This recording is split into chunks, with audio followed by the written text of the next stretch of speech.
Hello friends, welcome to this brand new course Microsoft 365 Copilot.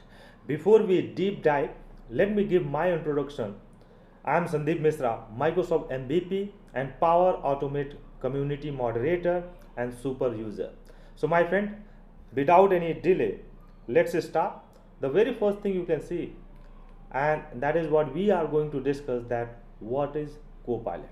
First we'll discuss about that what is Copilot, and then I will discuss about Microsoft 365 Copilot, and then we'll go in detail that how you can use Microsoft 365 Copilot in your Microsoft Office and other Microsoft applications. So what is Copilot? Nowadays everywhere you can see people are talking about Copilot, especially if they are Microsoft applications users. Why? Because Microsoft created Copilot.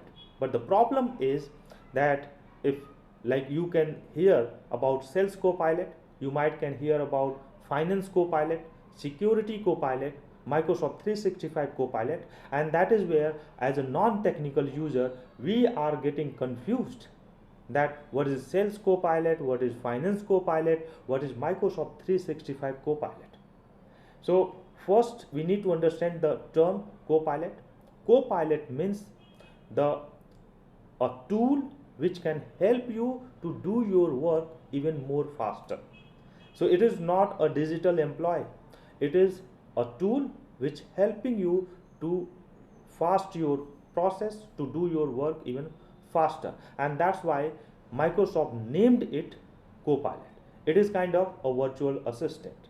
So whatever task you want to do, for example, you want to retrieve the data, you want to generate the content, you want to search something, or you want to get some idea, all those kind of things provided by Copilot. So you will not delay in your task, you will not think much, you will just get those ideas and process your work. So it is kind of a virtual assistant in every Microsoft application. So whatever task you are doing using that applications, you can speed up your process, and that's why, as I told, that Microsoft named it Copilot.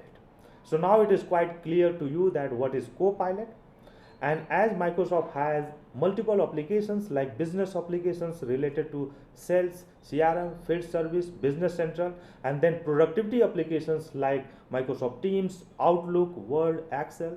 So Microsoft created Copilot for each and every application based on its category.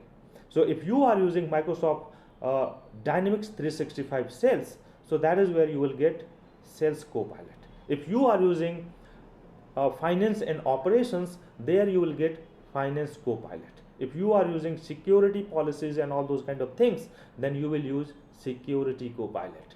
And if you are using Microsoft productivity tools, in that case you will use Microsoft 365 Copilot, and that is what we are going to discuss in detail. So in next chapter we will discuss that what is the difference between paid and free Copilot, because nowadays if you go if you will open Edge browser, that is where you can also see Copilot. If you are using Microsoft 365 applications, there you can also see Microsoft 365 Copilot. So that is what we need to understand, and we are going to understand that in next chapter.